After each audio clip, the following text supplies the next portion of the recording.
Bagaimana nasib itu terjadi? Siapakah yang berperan pokok menguasai nasib? Siapakah sebenarnya penentu nasib? Benarkah Tian atau Tuhan telah menetapkan nasib manusia? Ada yang kaya dan miskin, ada yang mulia dan hina. Padahal dalam hukum perputaran karma telah dengan jelas menerangkan pada kita, penentu nasib yang sejati tak lain dan tak bukan adalah diri kita sendiri.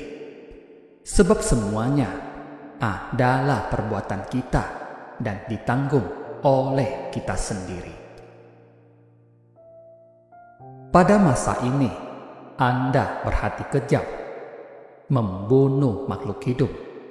Hal itu telah menentukan bahwa pada masa yang akan datang Anda akan berusia pendek atau banyak penyakit, hidup tanpa ketentraman dan kegembiraan. Pada masa ini, Anda berusaha sekuat tenaga menghalangi keberuntungan dan kepentingan orang lain. Ini telah menetapkan nasib Anda di masa mendatang penuh hambatan atau halangan dalam perjalanan hidupmu. Pada masa ini, Anda bersikap sombong dan sering menghina orang lain. Hal ini telah menetapkan nasib Anda pada kelahiran di masa yang akan datang sebagai orang yang hina. Pada masa ini, Anda berhati jahat dan kikir, tidak mau menolong orang yang sakit dan miskin. Ini telah menetapkan Anda pada kelahiran di masa yang akan datang bernasib miskin dan menderita. Pada masa ini, Anda bermurah hati, sering membantu, baik moral atau material, pada si miskin dan si sakit. Ini telah menentukan pada masa kelahiran yang akan datang, Anda bernasib kaya dan mulia. Jadi, semuanya ini adalah Anda sendirilah yang telah menetapkan nasib Anda sendiri. Siapa lagi kalau bukan kita sebagai penentu nasib itu? Siapapun tidak dapat memaksakan nasib pada Anda. Semuanya adalah perbuatan sendiri dan dialaminya sendiri. Dan nasib Anda pada masa ini adalah perputaran karma yang Anda perbuat pada kelahiran di masa lalu. Ini adalah nasib yang telah Anda tentukan sendiri. Banyak orang bertanya pada saya, di masa ini aku berhati baik, sering membantu orang lain, tetapi mengapa aku bernasib buruk dan malah sering dibenci orang lain? Tak sedikit pula yang berkata, pada masa ini aku telah beramal banyak dan selalu bersikap baik pada orang lain. Mengapa nasibku tetap banyak halangan?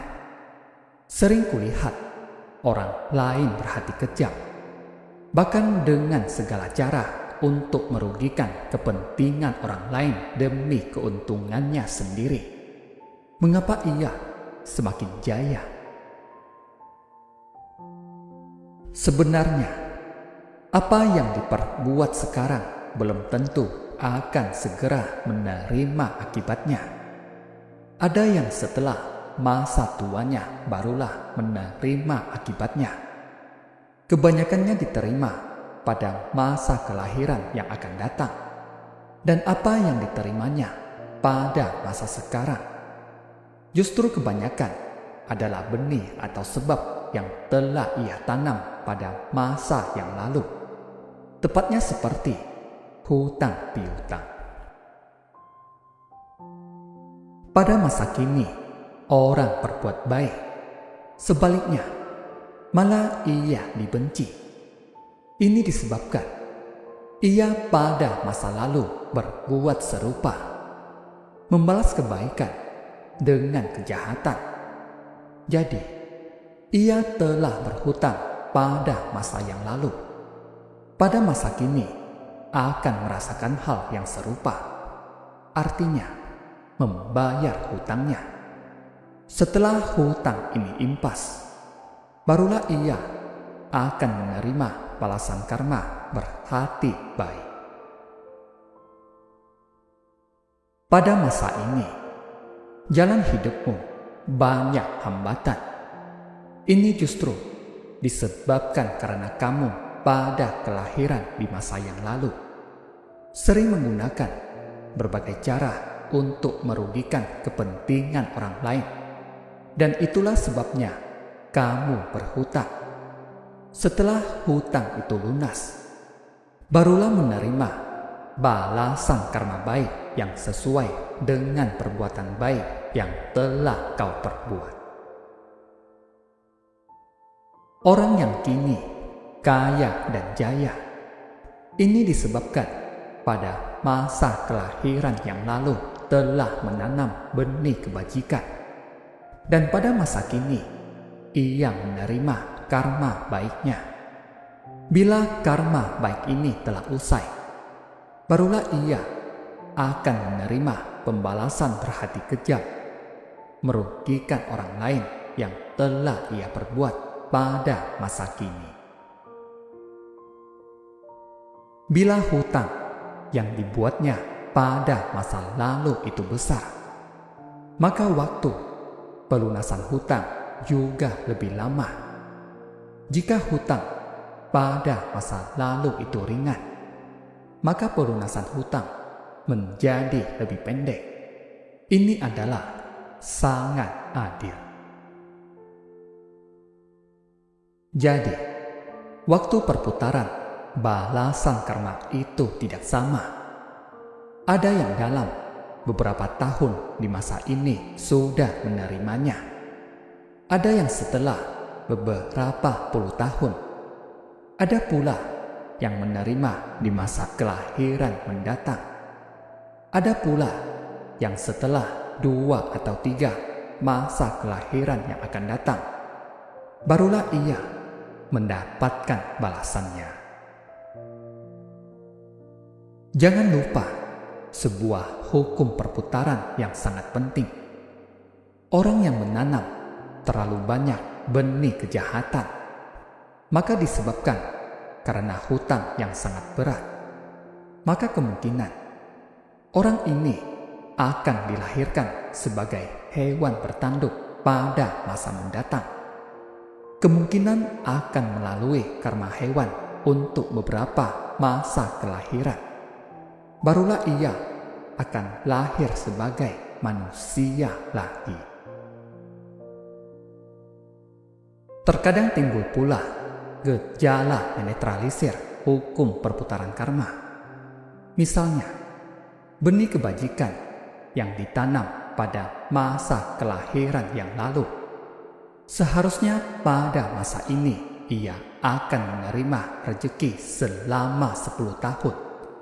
Namun karena pada masa ini ia menanam benih kejahatan, hal ini mengakibatkan rezekinya berkurang beberapa tahun. Sebaliknya, jika pada masa lalu telah menanam benih kejahatan, seharusnya pada masa ini harus menerima karma jeleknya beberapa tahun. Tetapi pada masa ini telah banyak berbuat kebajikan, maka hukuman karma itu akan berkurang pula beberapa tahun. Jika kebajikan yang dilakukan pada masa kini terus bertambah, ia pun dapat menghapus akibat dari karma kejahatan yang diterimanya. Cara menambah dan mengurangi semacam ini, haruslah dilihat dari mana yang lebih berat antara kebajikan dan kejahatan. Hal ini dapat diibaratkan seperti timbangan. Inilah hakikat daripada nasib aku sendiri yang membuat, rezeki aku pula yang mohon. Ini pula dasar pandangan atau cara memperbaiki nasib. Jika kita telah mengetahui bahwa pada masa lalu itu kita baik secara sengaja ataupun tidak telah melakukan kebajikan atau kejahatan, maka hal ini akan menentukan karma yang diterima pada masa kini. Kita harus secepatnya sadar bertobat, segera menambah perbuatan kebajikan, agar bagian kebajikan lebih cepat bertambah dan lebih cepat mengurangi karma kejahatan. Kemudian terus-menerus menambah karma kebajikan, agar kita secepatnya menerima karma kebajikan. Inilah satu-satunya cara untuk memperbaiki nasib. Terima kasih, semoga bermanfaat.